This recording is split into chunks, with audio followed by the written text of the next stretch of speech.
If that don't get you jacked up, I don't know what the fuck is going to.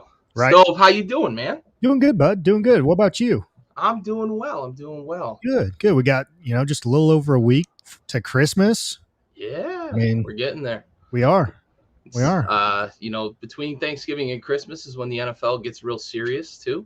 Mm-hmm. So we've got plenty to talk about tonight. But I guess without further ado, good evening, good morning, good afternoon, whenever the fuck you're watching this. I'm Gary. With me, I've got Big Stove. We're missing Andy and Raul tonight. We might get them a little later. We'll hold out hope. They're busy with adult/parent/bitch duty. I don't know. Whatever it is. Hopefully we'll get them later, though. This is episode 8-9, I believe. I tried to count earlier, and I probably fucked up the count because that's all right. Not my strong suit, I guess. But anyway, we're talking week 14 in the NFL. Dad, thanks for joining again. As always. But we are talking week 14 in the NFL. We'll jump right into it. Pittsburgh, Minnesota on Thursday night. Started out looking like a bit of a blowout, and then into typical Minnesota fashion, they let them back into it, and then find a way to take a lead, and then let them back into it. There's such a fucking I can't imagine. You say it every week. I know, man. Every week, and every week it never changes. Yep. It's hard enough being a Washington fan, right? Hard enough on my heart. I got gray hair and fuck. I can't imagine having to live in Minnesota, deal with those winters and all that, and then have to be a Vikings fan, right? Yeah. Oh my goodness. And of course, we go through the roller coaster that is Kirk Cousins every week. He looks like the best quarterback on the planet for about 2.5 quarters. Then he looks like an average quarterback for a quarter, a couple turnovers that we don't normally see from him. And then late in the game, he comes up with a clutch drive that kind of seals the game. And the defense, of course, lets Pittsburgh have a chance. What the fuck's up with Minnesota, man? I mean, I don't know, and I don't care because it's Minnesota, and I don't care about Minnesota or Kirk Cousins. But sure, you've been saying it all year. It's their defense. Their defense is what is losing games for them, or letting teams back into games to where they should not be in certain situations late in ball games. They've won a few games on some last second field goals. You like that? Yeah, I do. Dole doesn't, but I do. But their defense has cost them a few games there on some last second plays as well. So really, and you said it all year long. You have a defense minded coach who That's so weird. It's strange to see that defense playing the way that they are. Very much so. And you would think you'd be able to close out games with your defense on the field, right? Yeah, you would think so. And you also got to remember too, Dalvin Cook's been hurt. He hasn't been his true self all season. He's just now getting back into the swing of things a little bit. Thielen just went down a couple weeks ago. I think he's back this week. I think I saw maybe. I think they're hopeful for this week. Yeah. So but he's not the whole team. Dalvin Cook's not the whole team, but it helps when you have a running game too, right? And a healthy running back at that. I think what happens sometimes with the Vikings, and I sort of saw it happen in the game against Pittsburgh, and I don't watch all of Minnesota's games. I do keep track of it because I am the resident Cousins stan, right?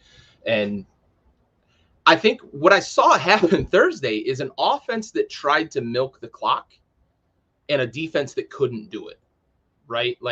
The offense tried to shut it off, and maybe Minnesota needs to stop having that mentality. Maybe they just need to keep their foot on the gas, and if you turn the ball over, you turn the ball over, right? Because I know coaches are worried about turnovers when they get a big lead and they're pushing the ball down the field. Still, they're worried about turnovers. Well, maybe it's time to shut that thinking off because it doesn't work, right? You're 6-7 for a fucking reason. And your offense is one of the 5 best in the league. You've got one of the handful of best running backs. You've got a quarterback that's playing the way that you would expect a quarterback to play on a team that has playoff aspirations, right? Cousins isn't, I've said it all along, right? And I'll agree with everybody.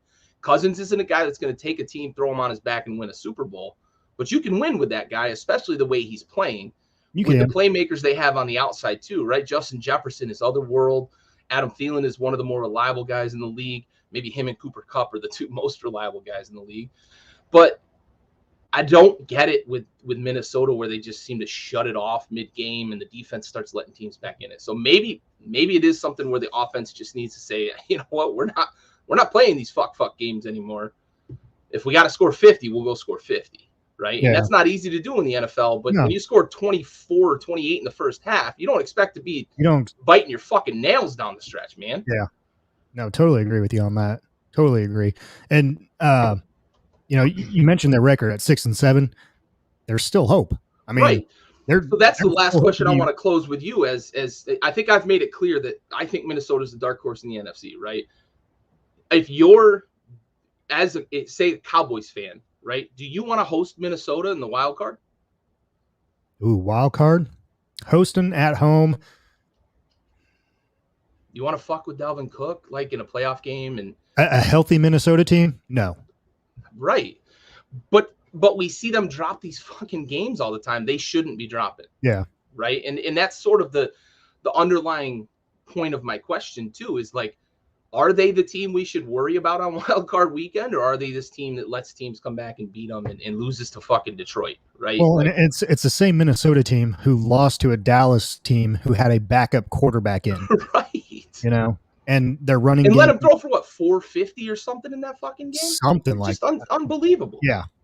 So full circle back to the defensive minded head coach. Yep. All right. We're going to shift. NFL Network has NFL.com anyway, has this game as the second. I know it doesn't align with ESPN, but we're going to tear this fucking Band-Aid off early because we're going to leave a lot of runway for this game because I think there's a lot for us to talk about. Dallas, Washington, 27-20, a game that never should have been within a touchdown. You know, I've got my gripes about various things, but like, what kind of things are that, Gary? I'm only going to bring one up. Okay. I'm only going to bring one up that is not Washington related.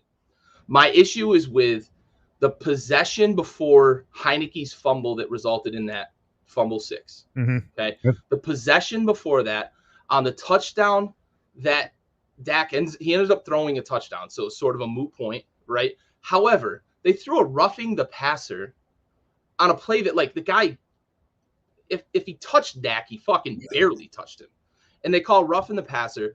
And then we flip the field, and Washington's got the ball, and Micah Parsons hits Heineke high, doesn't hit him in the head, but hits him high, then lands on him with all his weight, and the ball sort of squirted out right before he hit the ground, but still should have taken a better look at that. But my issue is that there's no penalty on that, and then the flag on the previous possession, it's a third down, of course, and there's a flag thrown that would have given the Cowboys an automatic first down. It just – I hate it, right? Because I'm a Washington fan and I have to watch it. But I love when other teams play the Cowboys and start bitching on Facebook about the officiating. I'm like, welcome to my fucking world. Welcome to my world, because this is what I fucking deal with 2 times a year. I hate it. I just, with those plays, and I know Raul and I went back and forth a little bit about it, but like that is the definition of what they've tried to regulate out of the game on quarterbacks. Yeah. And it ends up really, like in the end, being the difference in the game, because it's 7 on the board for the Cowboys and they won by 7 in a possession that shouldn't have changed hands. It's just irritating as a Washington fan. It's expected. Yeah. Don't get me wrong. I know going into the game, that's what we're going to get. Yeah. But it's annoying. So first things first, how about them Cowboys? But secondly, I mean, I agree with you on the ruling. You know, I am not a fan at all with the rules that have been put in place to protect the quarterback.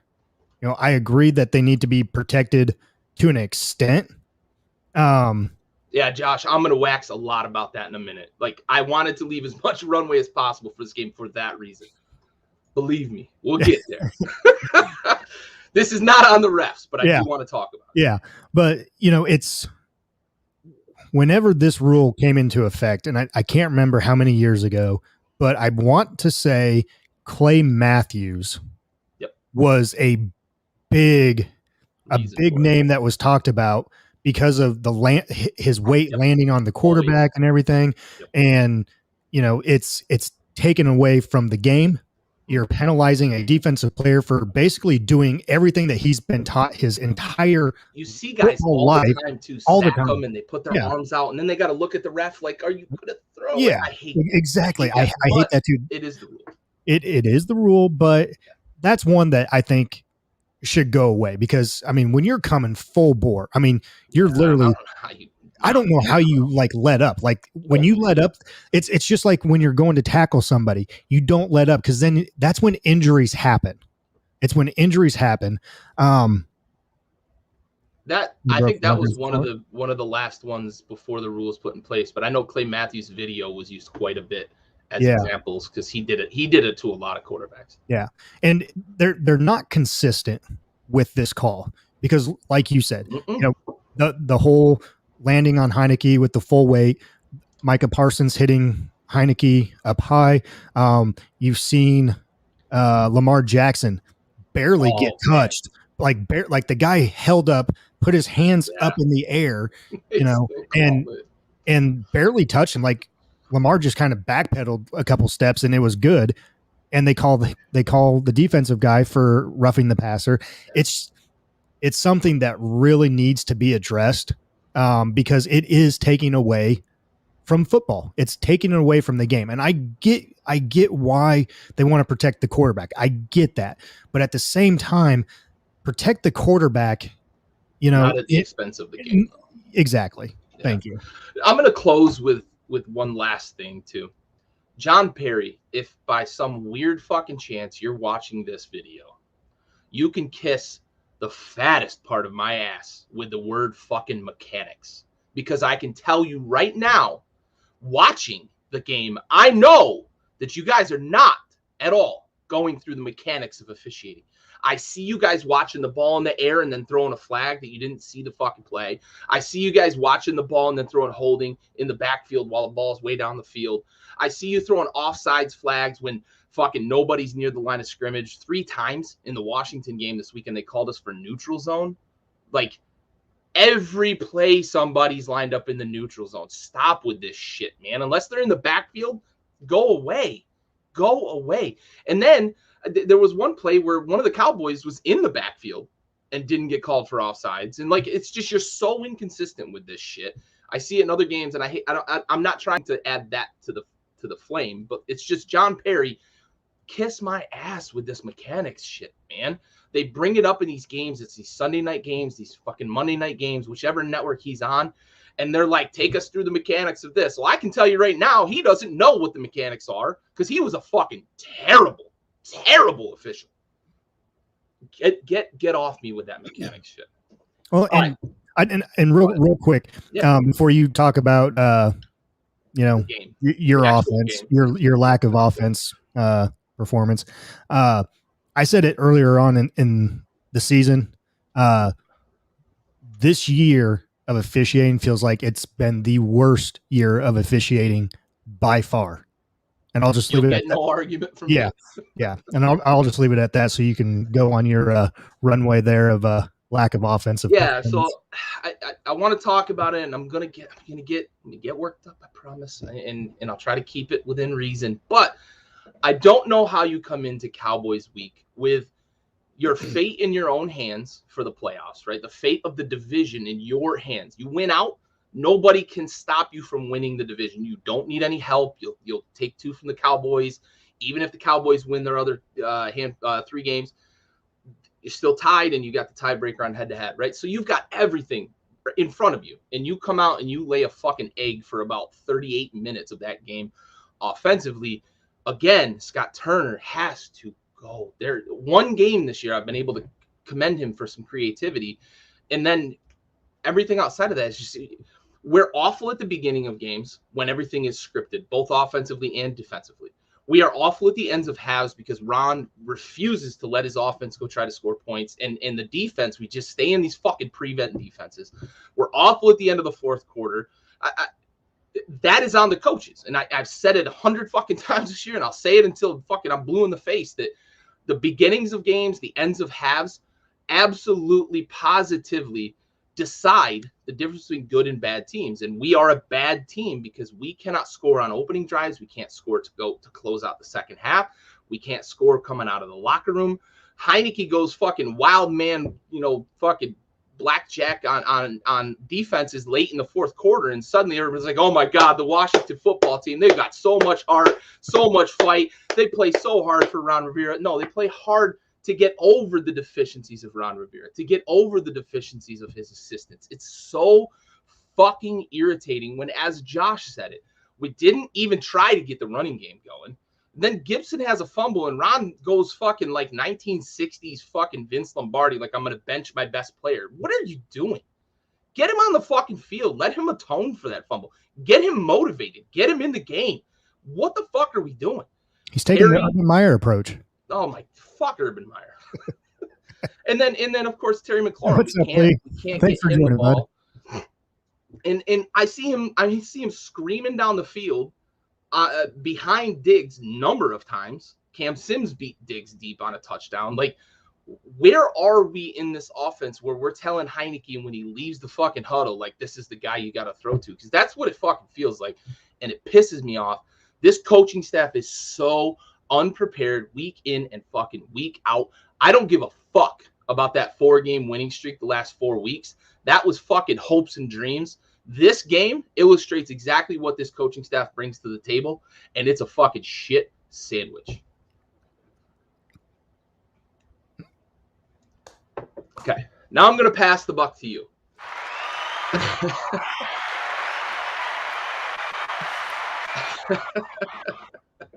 Now I'm going to pass the buck to you with a question. Yeah. How do you feel about the Cowboys leaving this game? And I'm going to frame it a little bit because I'm curious. Yeah, rules fine. Riverboat's a fucking trash can. Anyway, so the way that Dak played in that game, and he doesn't look healthy. I don't know if you agree or not, but he doesn't look healthy. Yeah. Tyron Smith goes down in that game. Zeke is obviously dinged up. Pollard didn't play. How do you feel about the Cowboys in the stretch run right now? Not too bad, actually. Not too bad, because we got Washington again. We got Philly. And then I think we have... I think it's Arizona and the Giants, right? Arizona. Yeah. Yeah. And we've seen what Arizona does in years past. We saw, last night, a little bit. So I'm not too concerned, to be honest with you. Now, it's nice to have that shit division down the right, stretch, huh? Right.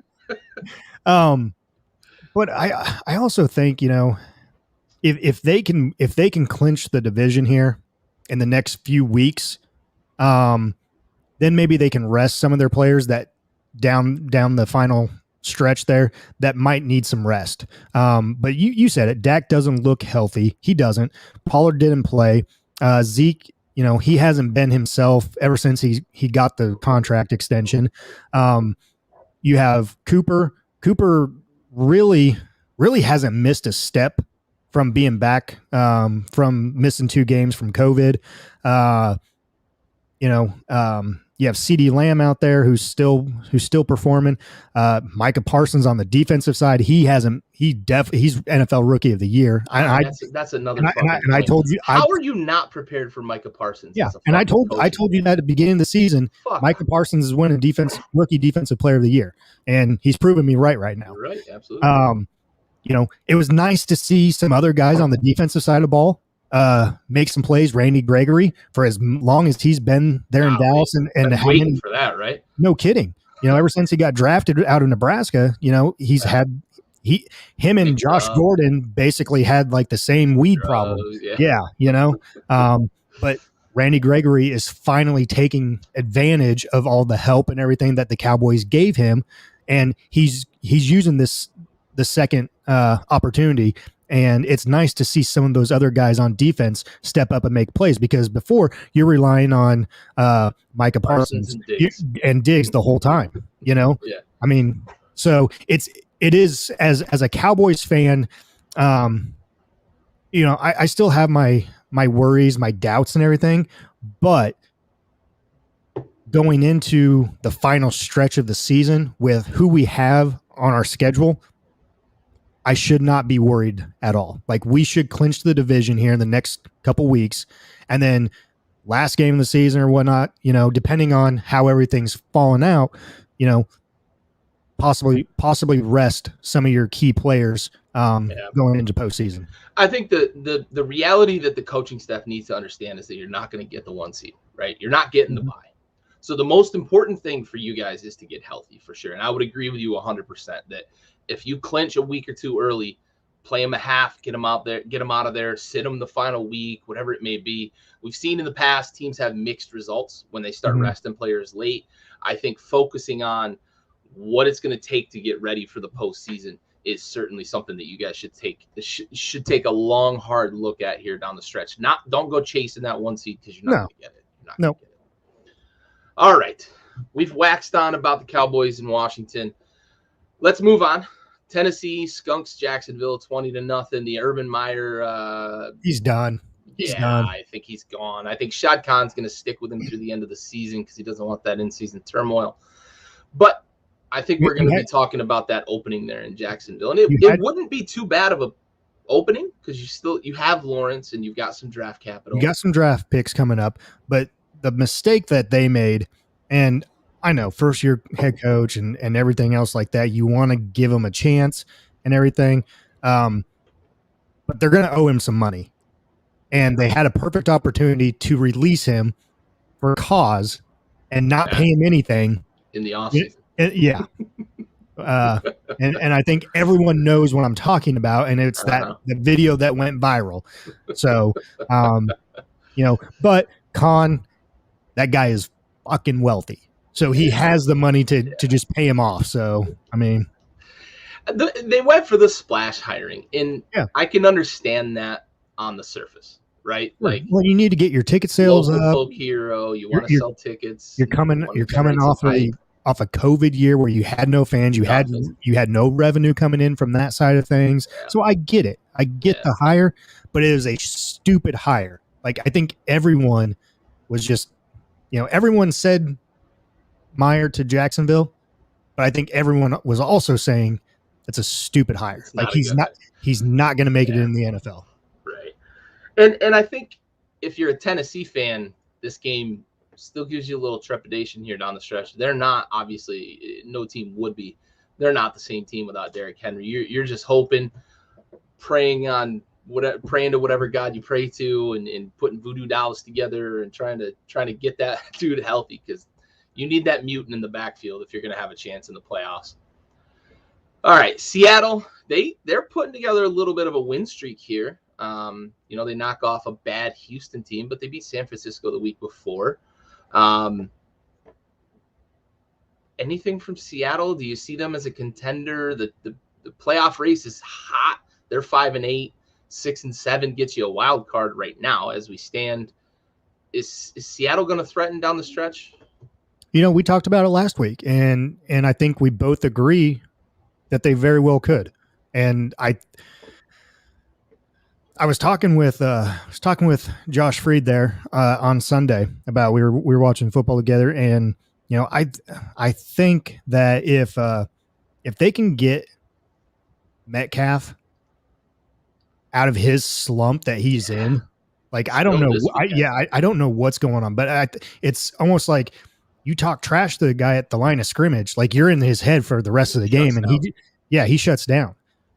So I think if they can get him kind of back mentally and involved in the game, because we said it last week, Russ is looking better. He's getting healthier. So I think if you have a healthy Russ, then obviously, yes, you're going to succeed.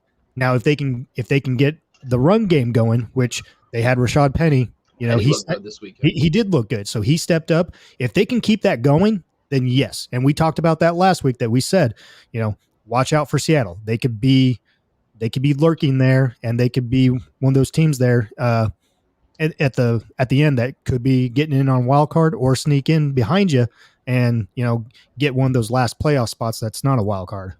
Yeah, for sure. And we talked a little bit about them playing spoiler last week too, but I think right now, if you're Seattle, you're like, forget all that spoiler talk. Like, if we can win 3 or 4 down the stretch here, we might be in this thing, right? 9-8. probably gets you in. 8 and 9 might get you in the way the NFC looks right now. So Yeah. I think if you're Seattle, suddenly you're talking playoffs. Mm-hmm. So Playoffs. All right. Playoffs. All right. Kansas City 48. Vegas 9. It seems like the wheels have kind of fallen off for Vegas. And it pains me to say, I know, we've talked a lot about buying in on Derek Carr, and obviously the Gruden stuff throws a wrench in the entire fucking season. But the Chiefs are suddenly 6 wins in a row, looking like contenders in the AFC, but that offense still kind of looks choppy, winning on the backs of their defense. What do you take away from the Chiefs? What do you take away from the Raiders? Are the Raiders done in the AFC after this loss? You kind of hit the nail on the head here. They're winning on the backs of their defense. And what were we saying, when the Chiefs were on that 2-3 game losing streak?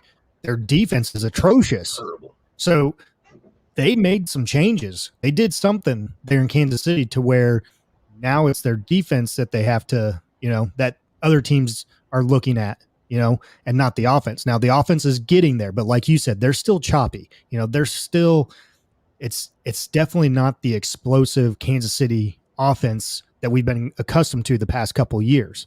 But man, they've done something good there on the defensive side of the ball to where, it's, if they can get their offense just tweaked just a little bit there, then it's crazy you might have the Kansas City of old here, and watch out. Like everyone does not want to play the Chiefs. And so real quick, going to the Raiders, are they done? Man, I hate to even say yes, because they were kind of the team at the beginning of the season. We're like, they were fun, and Carr just has that fight in him, but after this game, I'm gonna say yes, they're done. Unfortunately, I think I would agree with you on that. I think that the Gruden stuff really is just, at this point, they're just kind of a broken spirited team, and things are just kind of avalanching on them. But to go to Kansas City, you mentioned that they did something, right? I know about midway through the season, before this kind of run that they've been on defensively, they moved Chris Jones back inside. Now, to think that just moving one dude from, they moved him to the defensive end and then moved him back inside, like, is that enough to really make that difference? But he is kind of, behind Aaron Donald, the most disruptive guy in the middle, in the interior of a defensive line. So maybe that collapse in the pocket, maybe it takes a lot of pressure off your linebackers, takes a lot of pressure off your second and third level guys. So maybe it's that. I would guess that it's that, plus they changed some scheme stuff. Whatever Spags is doing, Spags has got it figured out. Yeah. And they are playing fucking lights out defense right now. And as you mentioned, all year we've been talking about the fact that the defense was not going to be good enough for them to win games down the stretch. Suddenly the question might be, is the offense good enough to win games down the stretch? Who the fuck would have thought we'd ever say that about the Chiefs? Mm-hmm. Crazy. All right, New Orleans gets back on the back in the good column here, 30-9 over the Jets. I don't think there's a lot to take away from this. The Saints were able to run the ball because Kamara was back. Yep. And it shows in this game where they beat up the Jets a little bit. That Saints defense is Who still doesn't, good. though? Yeah. But yeah, for sure. The Jets, other than a couple of cutesy wins that they've gotten this year, they're clearly a team that's rebuilding. Yep. A long way to go for them, but the Saints, if they can really get that running game going again, they might be a team that teams don't want to see down the stretch here, either possibly playing spoiler or maybe even on wild card weekend. Totally agree. All right, Atlanta, Carolina. Matt Rule was mentioned a moment ago. It doesn't look like it's going well there in Carolina, even after the move with Joe Brady. Cam Newton got benched again. Atlanta. Joe Brady, Cam Newton getting benched. Yeah, go figure, right? No, like you don't have a quarterback, right? It's not. You don't have a running back. You don't have a running back, exactly. Like you overpaid. I'm quick to blame our offensive coordinator, but I will tell you, offensive coordinator was not the problem in Carolina. Definitely not the problem there. And Lee, if you are still watching, listening, because I know you are a big Carolina fan, I would love to hear your thoughts here on the Joe Brady firing. Yeah. crazy. Crazy to think. But Atlanta, sneaky, like, I don't think anybody thought that they would contend this year. I think everybody's talking about the future beyond Matt Ryan, but they're suddenly on the outside looking in on a playoff berth here. Not going to happen. I don't think so either, but it is surprising to even be able to say that in week 14. Yeah. That suddenly the Falcons are in contention. And it is kind of because the NFC is so bad right now. Yeah. But yeah, it'd be a hell of a swan song send off if Matt Ryan could get them to the playoffs before what I think is inevitability that he gets traded this offseason. They get a lot of that dead money off their cap after this season. Still going to be a hit, but I think the return. I think he retires. I don't think any. I truly believe with his contract, with that dead money, like, I mean, you're talking.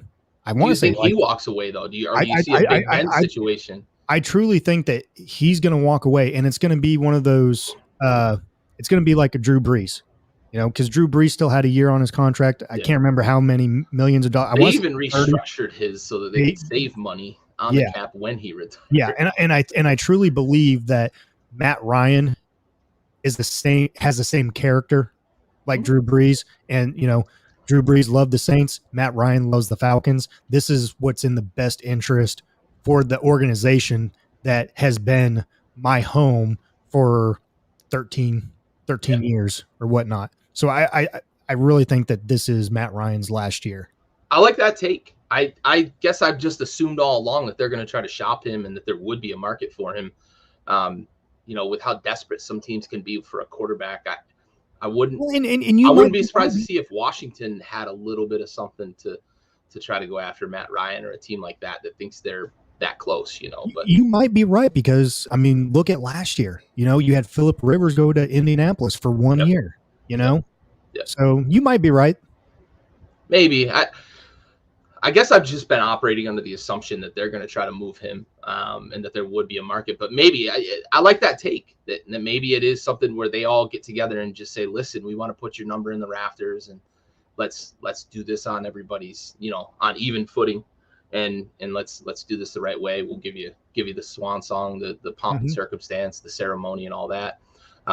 Maybe, if I'm a GM, I kind of want to get some return for that. But Arthur Blank, I'm sure, is going to say, if that's what they're going to try to do, as much as Matt Ryan has meant to the Blank family and to the Falcons family, it's probably if that's something they talk about, I certainly think that would be a great send off for one of the all-time greats in Atlanta. Yeah. All right, Cleveland knocks off Baltimore. I think maybe more importantly, we saw Lamar Jackson go down with an ankle injury here, and the Ravens are hopeful that he'll play this week, but for a guy that relies on his feet so much, how much are we going to be able to expect from Lamar Jackson down the stretch? Man, I've had ankle injuries. I'm sure you've had ankle injuries. They're not fun. And a high ankle sprain like he's got, it doesn't heal very quickly. And your ankle is so weak compared to a low ankle sprain that is it smart for them to try to push him back, or do they just prep themselves for a stretch run, playoff run? I think if you're Baltimore, I think you rest him one more week. Don't force things. Don't rush things. But we've been talking about Lamar and the running ability that he presents, as opposed to his passing game and Lamar Jackson holding Baltimore back. And it's one of those things where, we've talked about it for so many weeks and, off seasons and this and that. And we see Lamar Jackson go down because of his inability to, find that open receiver and try to scramble and get away. And it almost makes you wonder if it's going to be one of those, almost like a Teddy Bridgewater, to where, and I know Teddy's injury came in practice and everything, but I'm almost wondering if it's going to be like that with Lamar Jackson. Is this the first injury? It's like a precursor to ACL, MCL. He's been very fortunate. Yes, very fortunate. So it's almost so as a Baltimore coach and owner, we need to look at this, and kind of we need to play things safe Yeah. because you don't have anyone to go in there. Hundley was Yeah. not the answer. Was not the You're answer. not winning playoff games with Tyler fucking Huntley. No, no. And So, RG3, don't even oh think about Jesus, bringing him back. do not. I will not. I don't watch any game that RG3 commentates on. I will not watch any game if RG3 comes back and and plays. I will not watch it. I think he is terrible, and just the way he goes about everything, just it's not for me, dog. Not for me. It's a no for me. It's a no for me, dog. Yeah, for sure. And Aaron makes a good point that Bridgewater is a slight guy, but Lamar's not running around with tree trunks. Like, he's not Groot. So maybe this is the start of something. And my dad mentioned, always like Matt, I think, I mean, unless you're like a Saints fan or a Bucks fan or a Panthers fan, I think you can, and even those fans probably respect what Matt Ryan has done for the game. He's not a piece of shit out there on Sundays, He's not a flashy guy or anything else. So no. I think that's probably sentiment that a lot of people, share. But I for sure agree that I wish things had gone better. To be honest, like, while 28-3 is all in good fun, I wish for his career's sake that they would have closed that game out. Yeah. All right. Quick question. Cleveland. What do we make of this win for Cleveland? I know Lamar was out, but Cleveland was at home, and it looked like they had control of this game until a couple late kind of flurries there. Is Cleveland gonna right the ship and be anywhere near the team we thought they would be coming into this season? I don't think they'll get there totally, but they need to figure something out offensively. Now you're getting your running backs back, yeah, but the passing game really has been non-existent. With and without Odell, exactly, the last few weeks. Yeah. Previously, it had been every time Odell was out, the passing game flourished. But that hasn't been the case since the trade. Yeah. If they can get their passing game going, and Baker not make mistakes and turn the ball over, I think they can get there. But I really don't think that they're going to get to where they were last year offensively. I'm going to pour a drink here real quick before we move on to the next game because I need my hand to change the tab. All right. Moving on to the Chargers against the Giants, 37-21, and I don't think the game was really even that close. Chargers, they can beat the bad teams, but we've seen them stumble against good teams down the stretch. I think they're a playoff team. I also think they're a team. Are you calling them a good team? The Giants a good team or a bad team here? Bad team. Okay, I was just double checking. Just double checking. Yeah, for sure. The Giants are a bad team. Chargers knock them off. But I think the Chargers are a playoff team, but I also don't think that they're a team. Obviously, they're nowhere near where I was buying them at early in the season. Things have really changed for them. They can't stop the run. On offense, they seem to go dormant which is really stretches. Weird that they can't stop the run.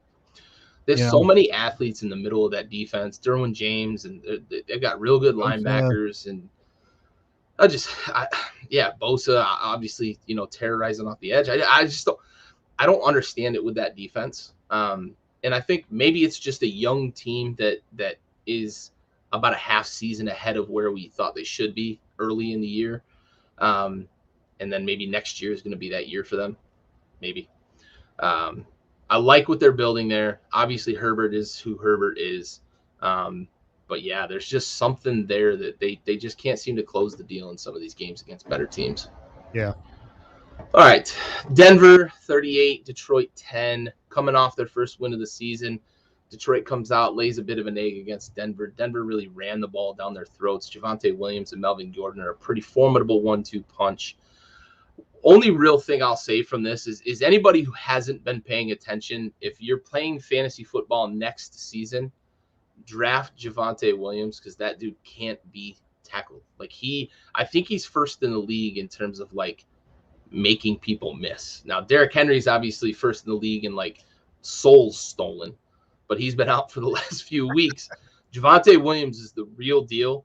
I think coming out of UNC, they had a two-back system there at UNC. Everybody was kind of who's going to be the guy, Michael Carter or Javonte Williams, that has the better NFL career. I think Carter's fine in New York for what they want him to be, but Javonte Williams looks like he's going to be the fucking real deal, and it looks like they've got a real stud there in Denver for the next 5 to 7 years at running back. All right. San Fran, Cincy.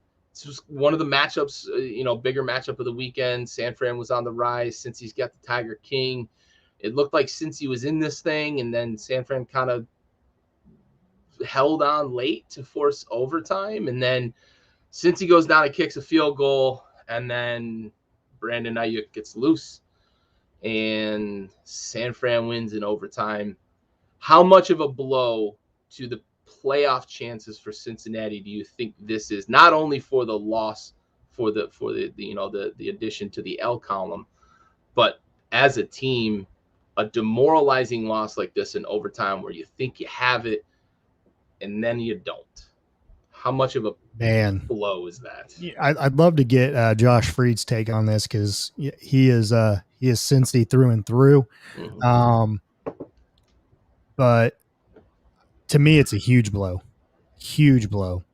A game that you were winning, kind of gave it away there at the end, and then overtime, you go down. You're driving, and then can only get a field goal, and then your defense gives up the big play, and unfortunately, that sealed it for San Fran. Man. This was, yeah. If I'm a Cincy fan, Tiger King fan, huge blow. And almost, this next week will definitely tell us about their character. Will this defeat, will that define them? Will that define them for the rest of the season? Or will it push them and make a playoff push here? Because they're right there in the hunt. They are right there. They're right there in the hunt. They're below that the Mason-Dixon line, but they're right there. I mean, they're within striking distance. So you can't have this game define you. They're with the 35 other AFC teams that are 7-6. Yeah. But it definitely took the wind out of their sails. Yeah, for sure. And if you're San Fran, this is a big bounce back win. Yeah. Dropping that game against Seattle, who at the time, I don't think many people thought Seattle was really going to be in the hunt. Now we see that they might be a better team than we thought they were with Wilson coming back, but that's a big bounce back win for San Fran, especially looking at the playoff picture. I have one quick aside. This game was part of a 7-game parlay that I had picked, and then I never put the fucking thing in. And who did you pick? I picked the over in this game. What was the over? 48.5. This fucking thing had one scenario that could have hit the over. And mind you, I hit all 7 fucking picks and never put the fucking thing in. This one, I thought it was done, right? Yeah. I thought it was done. I said it's over. And then they force overtime, and there's one scenario, really, other than 3 field goals, but that's such a weird scenario. And it fucking hit over for such a crazy. Imagine being on the under. Oh, yeah. And taking that L. So were you like celebrating, and then you go to check to double check like how much you won, and that's when you realized you're a fucking idiot I had picked it, and then I don't have any money on the FanDuel Sportsbook app, so I would have had to add money, and then I just didn't, and I was like, whatever, it's whatever, right? Okay. And then fucking first game win, second game win, third game win, fourth game win, fifth game is the Bengals, and I'll just go fuck myself right now. I don't know if it's gonna hit. Like, I had the over in the Chargers Giants game. That thing was cleared in the third quarter, and I'm sitting here like, oh, fine, cool. I saved myself money. I didn't put the wager in. Bengals Niners is no big deal, and then they fucking hit, And I'm like, son of a bitch. The last one I had left was Packers money line. And of course, so being the asshole that I am, I want to know what the wager was and what you would have won. I was gonna put $70 on, Ooh. and it would have paid out $750. That's it for a 7-game parlay? Yeah, a lot of them were heavy favorites. I had Packers; they were a heavy favorite. I had a few that were like minus 400 or higher, so it really kind of cut back on it. But still 600 10 to 1 ahead. 10 to 1 payout, and I didn't put the fucker in. Well, yeah. Oh well. I just tell myself I'm not retiring on $700 anyway. No Christmas presents this year. Daddy didn't post that. Exactly. You got to cancel Christmas. Yep. Santa's got a gambling habit. All right, last few games here. This one hurts. You know, we talked a lot about this game last week. Tampa, Buffalo. This one hurts because it is pretty damaging to the Bills' playoff chances, you know, where they sit, especially the division. I think the division might be out of reach by now because New England's got a few cupcakes down the stretch. But I will say this.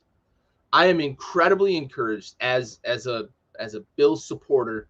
I'm incredibly encouraged by the fact that when the Bucs got up big on them, they didn't go away. They didn't go away. Yep. Josh Allen has probably the biggest heart in the league. That dude is constantly doing everything he can. They had no running backs in that game. He was the leading rusher by 90 yards. Like, they didn't give up, and I think that's something they can take with them down the stretch here and start stringing together wins leading into a playoff berth. I hope so. I hope so. But like you, I mean, you took my point away from this game is they did not lose hope. They did not lose the fight in them. They came back because they were down big. It was like 24-3 maybe, or it was something like that. Like, it was big. No. Yeah. So you definitely took my point there. No spoilers, Jordan. We'll talk about it later. Yeah. If they can build off of that and string together some wins here, because they've been hit and miss this year too, unfortunately. But if they can if they can build off of that second half of that game, and put some wins together here down the stretch, then yeah, they'll definitely be a team to watch out for in the playoffs. They really absolutely need to figure out who Josh Allen can turn around and hand the ball off to 15 times a game. Even if you're getting 2 yards a clip, just fucking threaten it. Mm-hmm. You went the whole first half with no handoffs to your running backs. Not one single attempt by a running back in the first half. You can't have that. We talked the week before about the Patriots having one pass attempt in the first half. That was in a blizzard conditions, right? Mm-hmm. The running backs weren't in quicksand this week. Yeah. So what's the deal here? They absolutely have to figure it out. Yeah, Aaron, I like the question. I think, honestly, they need to get to the point where they're okay with 2 yards in a cloud of dust 15 times a game. Just hand the ball off 15 times a game. Take a little bit of that pressure off of Josh Allen. Maybe a pop one here and there. And if you run it 15 times for 45 yards, at least you're not asking Josh Allen to run the ball 20 times because you can't. He's already walking around in a boot right now. You can't win without him. I can tell you that. But right, we're asking how you win without a running game. You certainly can't win without Josh Allen. The Bucs, though, I mean, they kind of look like they're starting to get everything in place here. The secondary's getting healthy. Carlton Davis came back. Richard Sherman's coming back. How dangerous is it sort of a foregone conclusion for the Bucs in the NFC? I mean, Bucs and Packers. Yeah, I think that's what we're at right now, right? Yeah. Like the Cardinals, they're the two best teams in the NFC right now. I think they're head and shoulders too. Yeah. Even the Rams, like I think the Rams are starting to figure things out a little bit, but they're not there. They're not there yet. No. Oh boy. TB12 going to get number fucking 53. Go ahead. What were you going to say? No, I thought you were going to the next game, and I was just going to be like, oh, I'm Aaron Rodgers. I still fucking own you. Still fucking own you. To the tune of 45-30. And the game really wasn't that close. The Bears got out early with some fluky kind of plays. They had a punt return touchdown from inside their own 5. It's crazy. They were up 24-3, I think, at one point, and then Devontae Adams got that touchdown late in the first half that you felt like, well, here we go again. Here come the Packers. And lo and behold, Packers come back. They boat race them in the second half. Matt Nagy has no answers. Looks like his time's done there, and it might be time for Matt Pace too, which would be interesting because he's the guy that drafted Justin Fields. Now a new GM has to come in, and we've seen situations where new GMs come in and they don't give the incumbent quarterback a chance. I'd be really, really careful if I were ownership hiring somebody knowing that Justin Fields is their quarterback, right? That's the first thing you have to discuss with a GM and eventually a head coach is, this is your quarterback. Tell me what you're going to do to build around it. Yeah. Nope. I totally agree right there. All right. Final game of the weekend. We've alluded to it a little bit here, but the Rams take down the Cardinals 30-23. It got a little hairy late. Onside kicks this weekend, there were like 3 or 4 successful in the last couple of weeks. And there were like 4 all last season. It's a crazy stat over the last couple of weeks. Cardinals had a chance late. Obviously, they get the pass rush on them. Cliff Kingsbury looked like Andy Reid managing the clock. Like, you kick the field goal, then you don't kick the field goal, then you don't want to you go for it on 4th and 1 instead of kicking a field goal when you have an opportunity to cut it to a touchdown and still had like 2 minutes and 30 seconds left or something like that. Let your defense play defense, because guess what they did after you went for that 4th and 1 and missed it? They played defense and got you the ball back. Yeah. Like, let's get real. And then they're at like the 35, and you're thinking in your head, you've got a minute 20, kick the fucking field goal. Let's go for the onside kick here, and then we've got shots at Hail Marys, right? Exactly. Like, we're not. Yep. And then they run a play, pass over the middle, and I know Kyler Murray made the mistake of throwing the ball over the middle, but you run 20, 25 seconds off the clock before you can get the field goal unit on, and what a shit show managing the clock late. But yeah. I think this game, it kind of brings full circle what you have been very vocal about on this show. The Cardinals are who we think they are, and we're starting to see this late season kind of roller coaster with them that may bring them back to the mean. They are fucking awful at home. They're like 6-0 or 7-0 on the road, and like 3-3 at home. Like, what the fuck? Yeah.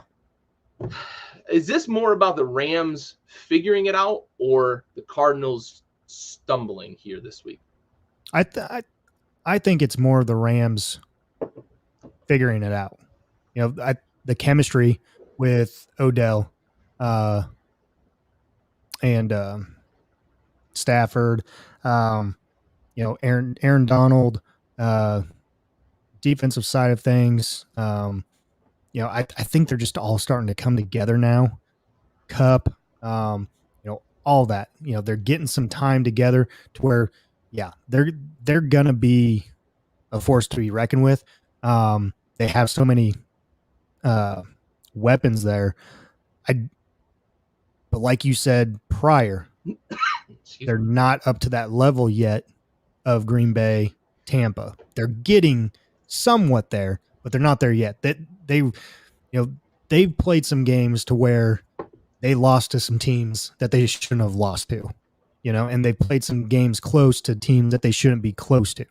But no, like you just said, I've thought this way on Arizona for, last year, this year. And I think we're starting to see that now with them and prepared to just go down that hill with Arizona if you're a fan of them. Yeah, for sure.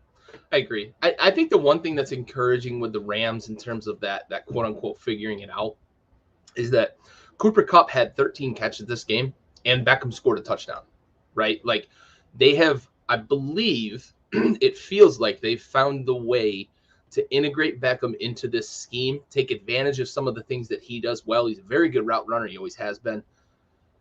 Get him involved in the offense, but don't do what they were doing early on and trying to force in the ball. right? That offense still runs through Cooper Kupp, and it has to because he's a fucking uncoverable dude. Like, he's pretty solid. My God, yeah, pretty solid. He's pretty solid. All right, that brings us to our conclusion of Week 14. We can take a quick little break. I think I'm going to sneak one of our ads in from the other brand here. Which one do you want to do? Whichever one. Let's throw a little shout out here for Excel Construction. Excel Constructors out of Overland Park, Kansas. Excel Constructors, www.excelconstructors.com. Ryan Trotnick with Excel Constructors. All right. What did I do? Nothing. You're good. Okay. I thought I broke something there. No. All right. Let's move on to Week 15. Wanted to give a little shout out there. We've got people that support both the shows here, and wanted to sneak a little something in. All right, let's talk Week 15 and our little preview for the week. Thursday night, we've got a big AFC West matchup here. We've got Chargers and we've got Chiefs, and I think we've got a little bit of an opportunity here to see just how daunting and how formidable this Chiefs defense can be, because the Chargers beat them up pretty good earlier in the year in Arrowhead, right? So now KC goes west. Get some chicken in my little funnel sandals. I'm too drunk to taste this chicken. But they go west. They head to LA to take on the Chargers.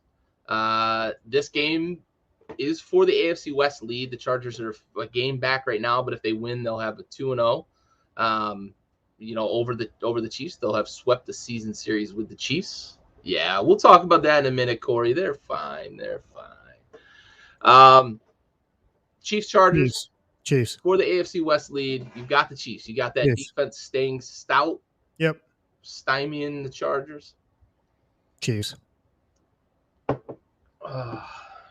Yeah, I'm with you. I think the Chiefs are going to run the ball really well against the Chargers.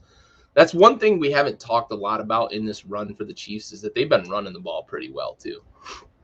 And not with like Edwards-Helaire's been fine since he's come back from the injury, but like Damian Williams has been good, and they just keep handing that. Or took a big one to the house this past weekend. So they've got some dudes running the ball there. I think Chiefs, maybe a mid-20s game there.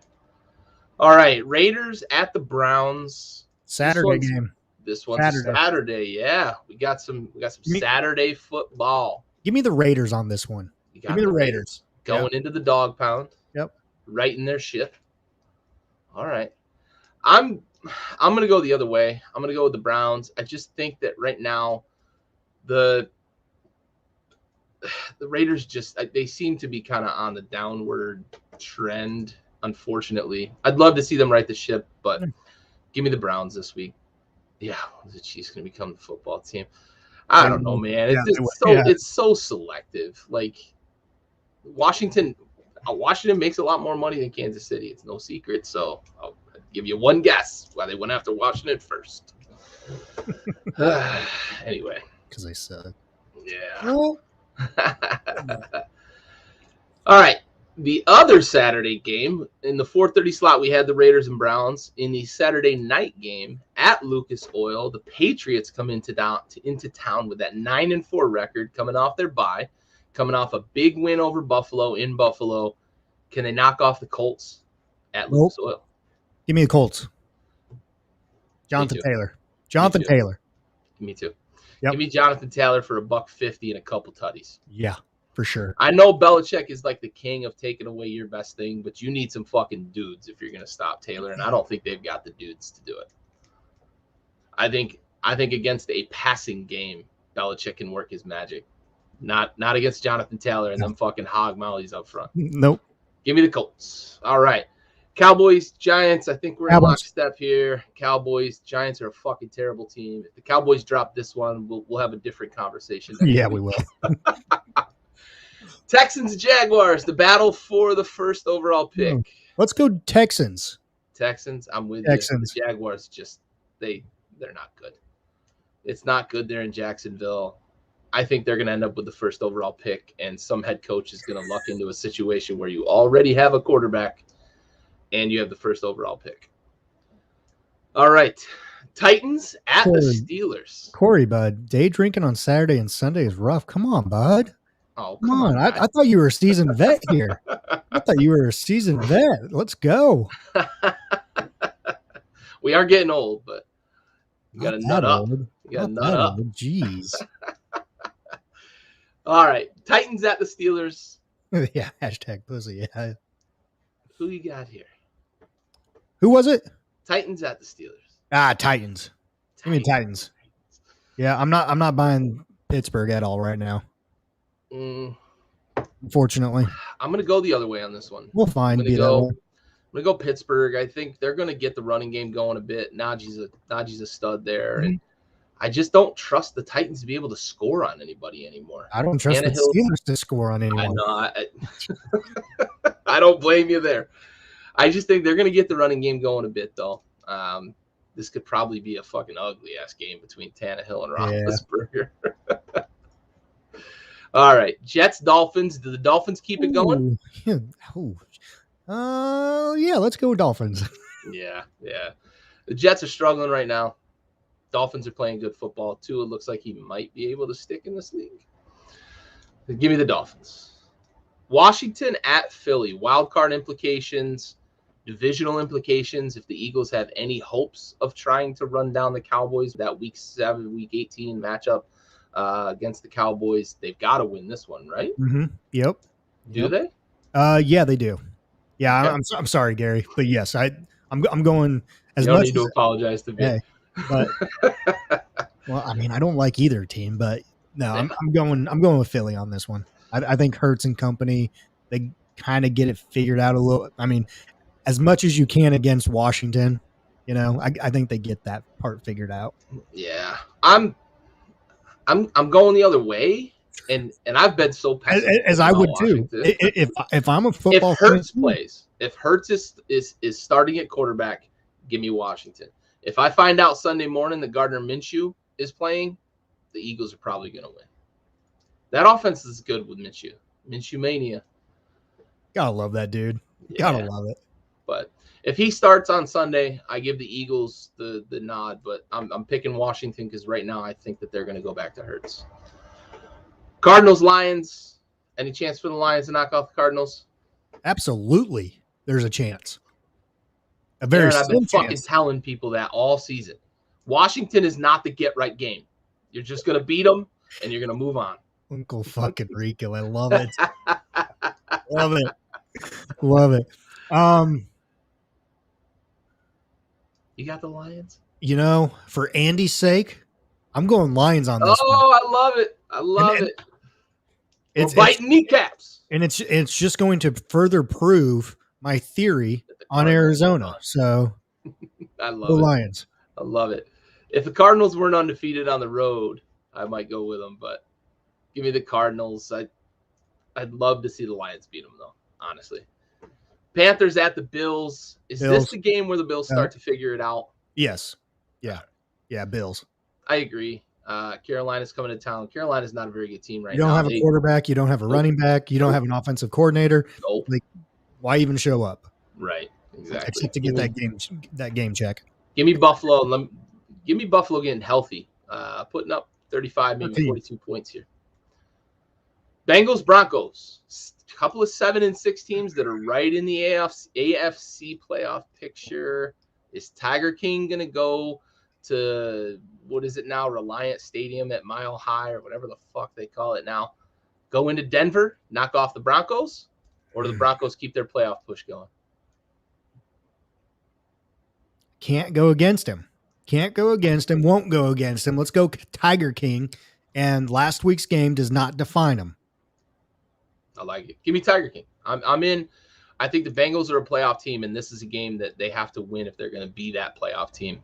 Although they're going to beat a team that I also said was a playoff team. So yep. This is a weird one for me. I'll admit it. But I'm going Tiger King over the Broncos.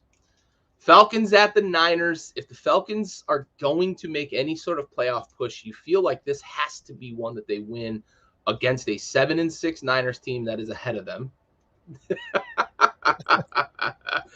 THC Stadium at Mile High. Yep. I love it. For sure. All right. Do the Falcons make that playoff push here this weekend against the Niners, or are the Niners going to continue on that upward trend? Man, this one's a good one. It's a tough one. I'm feeling the upset city week, so I'm going Falcons and Matty Ice. Bringing the underdog energy. Yeah, why not? I like it. All right. I am. You know what? Fuck it. I'm going with it, man. Fuck the Falcons. Let's go. Let's go. Matty Ice, Kyle Pitts, Scordero Patterson. Let's go. All right. Yeah. Yeah, Matty overcooked rice. He's getting old. All right. We've got Seahawks, who are riding a 2-game winning streak, if you want to call it a streak, playing the Rams, who just looked like they may have figured some things out offensively against the Cardinals. Who you got in this one, Rams or the Sea Chickens? Rams. I'm with you. The Rams are just the better team, I think, right now. If the Seahawks are going to make a run, it's going to be in the last 3 games. It's not this game. Yeah. All right. Corey, Packers. Corey, I think I'm going to say the Saints after this season. Ooh. That's a good pick. I think there's going to be a pretty big fucking bidding war. Yeah, for sure. I mean, someone's going to pay a hefty price. There's lots of teams out there right now that need a starting quarterback. Yeah, for sure. Packers at the Ravens. This would be much more intriguing if Lamar plays. Sure.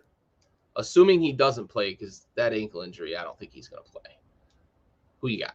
Packers. Yeah. I think I have the Packers even if he does play. They're hitting the stride, and they're quietly, doing their thing. Yep. All right. Last couple of games here. Big rivalry game in the NFC South. Saints at the Bucks. The Bucks looking to secure that number 1 seed. The Cardinals getting knocked off this weekend helps them a lot. Who you got in this one, Saints or Bucks? I'm going Bucks on this one. I still don't trust Taysom Hill at all.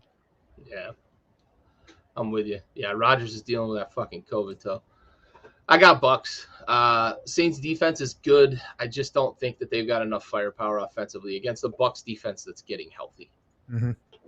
Vikings Bears to close out the weekend. Monday night, Kirk Cousins in prime time. We know that's the knock on him. Does he have enough to knock off the Bears, who are really kind of on the outs? The Bears. Really? Yep. Oh. Got Justin Fields out dueling Kirk Cousins on Monday night? Yep. Because you want to know why? Fuck Kirk Cousins. Exactly. I know you too well. I got the Vikings. I think this is a game they should win. This is a game they should win. You mentioned it. Delvin Cook looked like he was at least healthy enough last week. Cousins make dozens of completions. He looked healthy enough last week. Obviously, got pretty loose. Against the Steelers. I think he continues that against the Bears defense that is not what they were hoping it would be this season. And if the Vikings, if they have any hopes of making any sort of playoff push, they cannot lose this game against the Bears. All right, that wraps up the Week 15 preview. I think we're going to go ahead. We don't want to exclude anybody, so let's go ahead and do our second read in here. We'll go to PocketPairClub.com. Pocket Pair Club, club number 26881. PocketPairClub.com for all your gambling needs. Club number 26881. All right. I failed here. I didn't find the overlay. Oh, for Fuck's sakes. I'll do it. Jeez.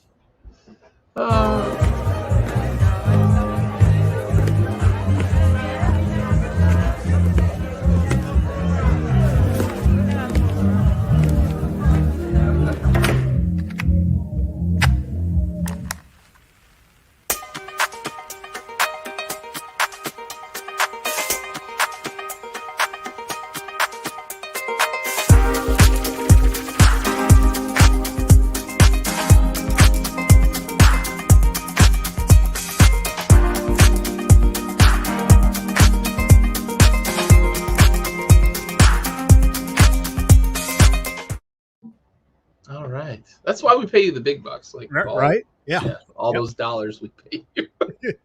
It's in my defense, it says Triple T, and I didn't know what Triple T meant. Thanks to our sponsor. It has the Poppy Pear Club. I know. Right there. I'm trying to make an excuse, man. I didn't know you got paid for this gig. Nah, shit. None of us are getting paid. All right. I gamble with my health. That's it. What's the over on my first heart attack? Glory. I wish you a long, healthy life, brother. Love it. All right. Let's roll into salute to service, and then we'll move on to cap facts.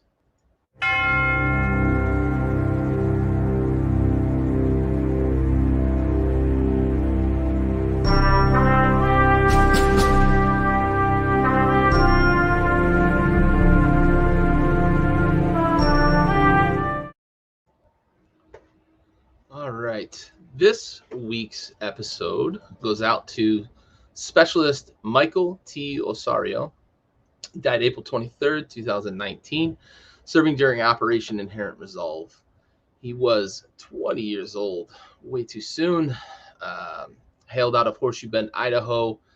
Died in Taji, Iraq. He was an intelligence analyst in Fort Carson's 3rd Armored Brigade, part of the 4th Infantry Division. He was decorated with an Army Commendation Medal, Army Achievement Medal, National Defense Service Medal, GWAT, and Army Service Ribbon. Specialist Michael T. Osorio, this episode goes out to you. We have the watch.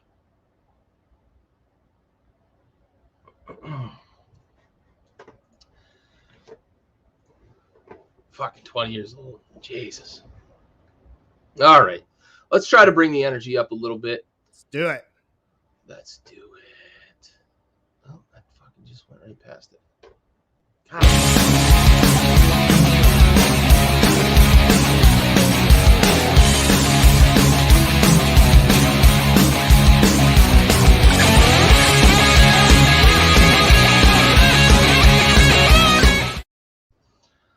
All right. Our first cap or facts. Stove. The Chiefs can win the AFC relying on their defense more so than their offense. Cap. Going cap with this one. I mean, we've seen what their defense has done this season, both negatively and positively. So you just never know which defense is going to creep in there. So you need that offense. You need that firepower to win. So cap on this one. Yeah, I agree with you entirely. And I think this weekend is going to be the weekend where we see just how far they can go either with or without their offense. If their offense shows up this weekend against the Chargers and plays complimentary football against a good team, then I think we'll see that the Chiefs are ready for a run. But it's cap. You have to have, especially in the AFC where a lot of high-powered offenses do reside. You play the Colts, you play the Bills. You know, you're going to face some teams that can put some points up on the board and put them up pretty quickly. You can't rely on that defense to shut those teams down. So I'm cap on this one. Going to have to get some complimentary football. Yep. All right. We've had some comments about the Bills. So, cap or facts, Stove? The Bills miss the playoffs. Right now, I'm going cap. I got to go cap on this one. They're too good of a team to let that happen. I'm Cap hard on this one, and I'll say my biggest reason for being hard Cap on this is the second half against the Bucs. That Bills team just has something that they will not say quit. They will not give up. Josh will not let them give up. That dude is going to be a folk hero in Buffalo, much the way that Thurman Thomas and Bruce Smith and Jim Kelly and all those guys from the 80s, 90s, the late 80s, early 90s Bills that went to 4 straight Super Bowls in the 90s. He's going to be a folk hero in Buffalo with those guys. And this weekend proves it to me. That dude put his fucking entire body on the line to try to win that game against the Bucs, against a formidable defense. Nearly let a comeback in that game. So give me all of that. And I'm saying Cap on this. I think the Bills are primed to make a run down the stretch. And Billy B and Mac 10, they better not rest on their laurels and think that this division is over. Because if they go to Indy this weekend and lose, we suddenly have a division hunt on our hands. So give me the Bills making the playoffs. I like it. All right. Our last capper facts for this week. With all of the teams, and there's the reason that I kind of posed this one for this week is all of these teams in the NFC that are 6 and 7 that are in the playoff hunt. Is there a wild card team out there not located in LA? And I say LA because they're in the wild card right now because Arizona is still technically leading that division. Taking the potential that the Rams win that division out of the picture, is there a wild card team not located in LA that makes noise in the NFC playoffs?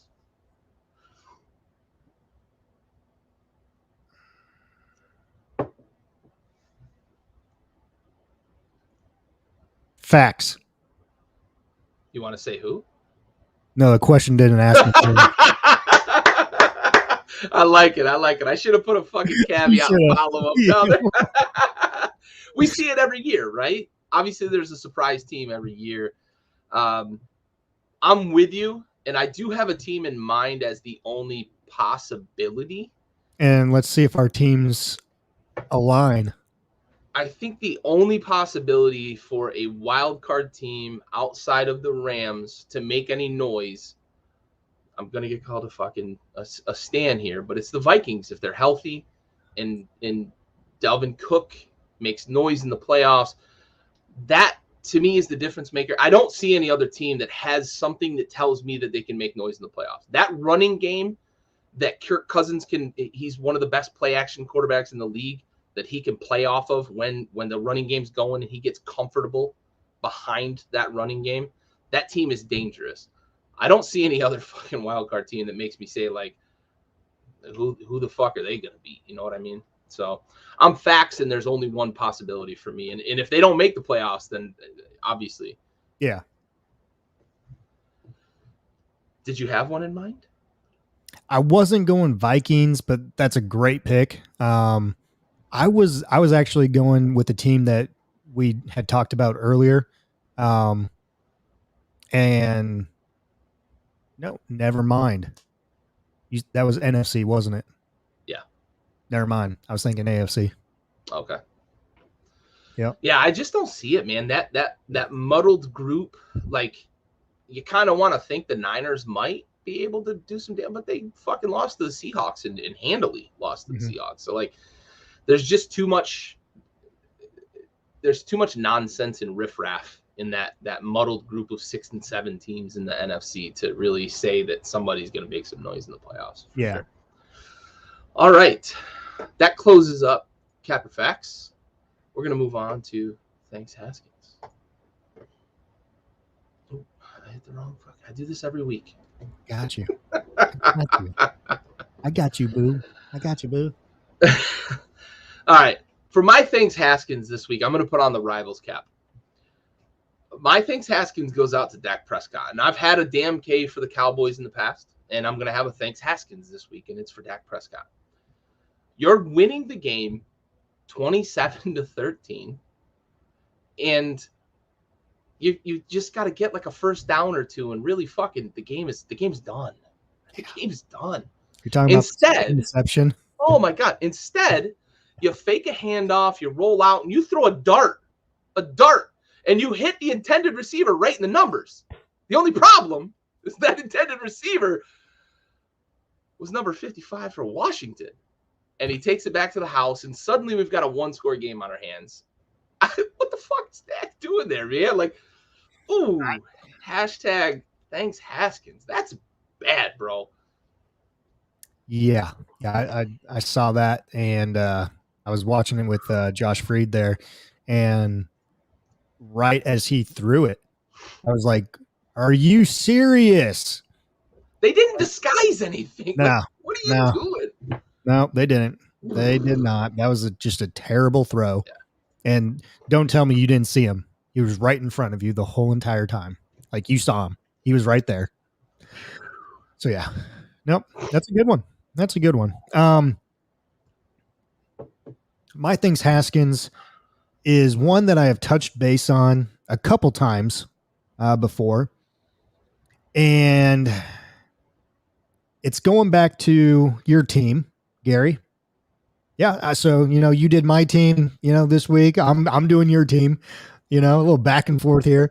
But this one is more of your owner here. And I think you know where I'm going. So with the whole investigation, the NFL investigating and this and that,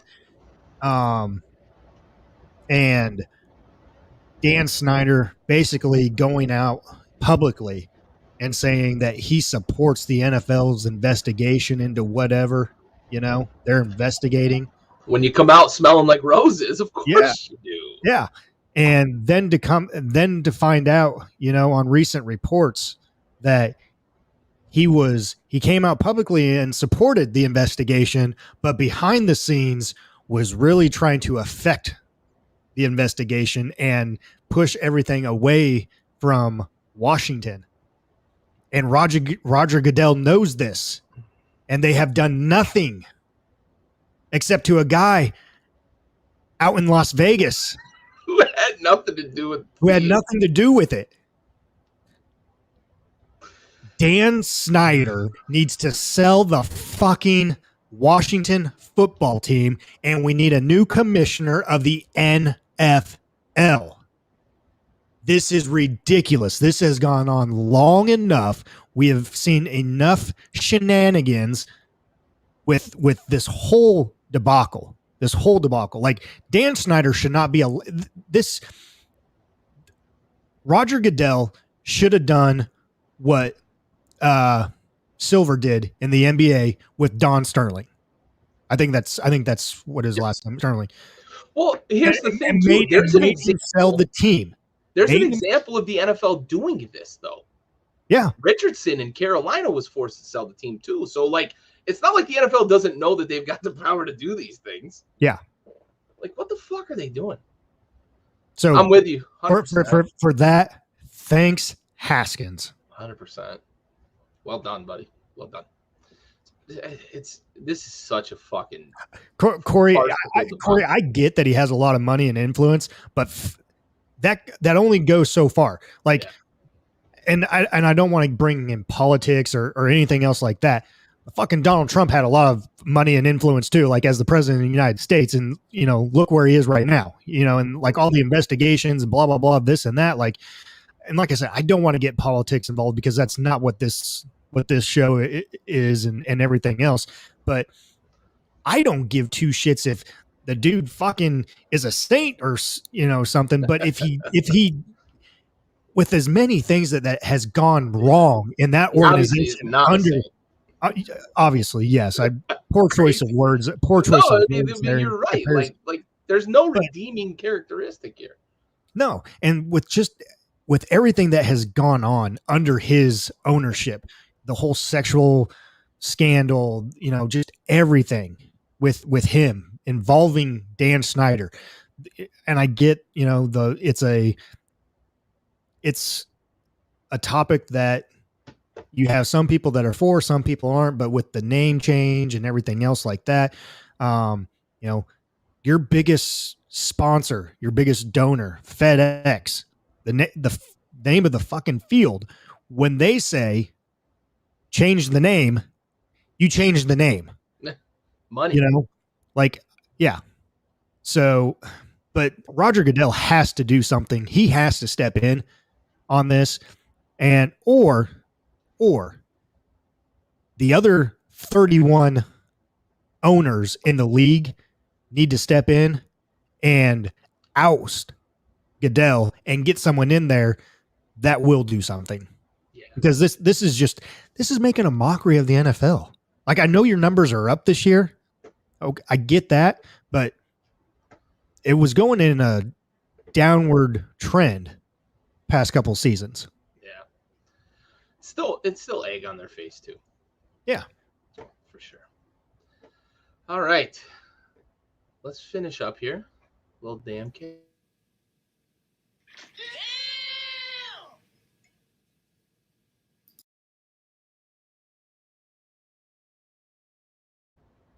All right.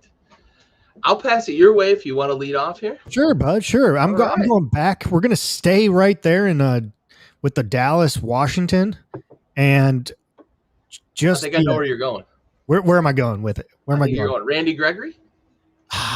You know, ooh, no. I could go a little double dipper. You could? I could. Okay, sure. Yours. Why not? Yours. A little double dipper here. I like 2 scoops of ice cream. Yeah, damn right. So Randy Gregory, a little scoop and score. Good for him. You know, finally doing something with his second opportunity that he gets in the NFL. And then the other one, Micah Parsons, just being a beast out there. I called it from week 1 that he was going to be defensive rookie of the year. He's definitely playing like that. I think he's leading the league in that category. And so for those 2 plays, those 2 guys, damn, Kay.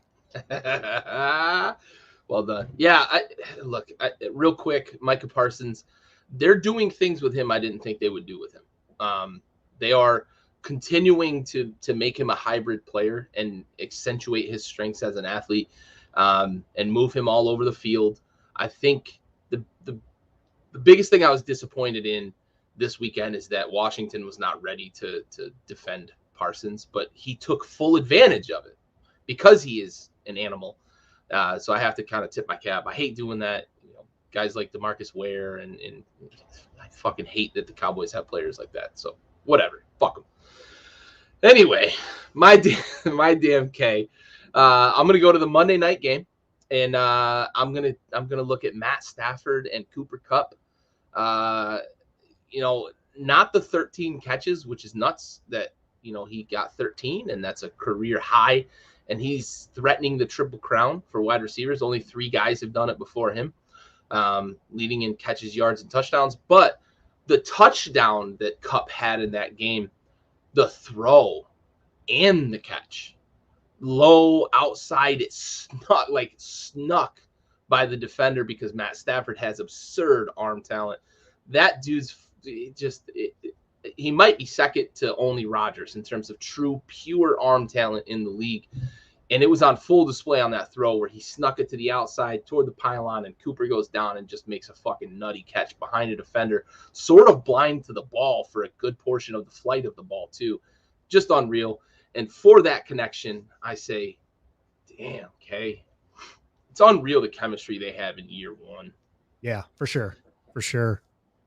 All right. So we are reaching the conclusion of the show. I want to first thank everybody for all of the participation. Very busy week this week. We really appreciate it. Keeps us engaged, keeps everybody engaged. But man, it really shows that, you know, we love talking back and forth with y'all, but we appreciate all of the support for the show. For sure. So for for that, I say damn K as well. Damn K. For sure. Appreciate everybody. Corey, Aaron, Josh, you know, little microwave got out here. Aaron, Dad, appreciate it every single week. You know, we had Lee and Sharon and a number of people this week. Appreciate all of you. Really makes this show easy to stay engaged and have some really constructive conversation. All that said, I'm going to open the floor stove any closing sentiment here? No, bud, you hit the nail on the head with everything. So appreciate it. Maybe we may have a show next week with it being Christmas week. We'll get together with the guys. If we do, we'll definitely post something. If we don't, we'll definitely post something as well. But if we don't have a show, hope everyone has a Merry Christmas next week and stay safe and all that. So again, thanks everyone for joining. Absolutely. We'll make sure we get an update posted so that there's no secrecy about whether we'll have a show next week. Holiday season. I know Thanksgiving week we took the week off. Everybody can be with their families. We'll figure out if that's going to be the same for Christmas or not. And we'll let everybody know. Appreciate everybody. We are out.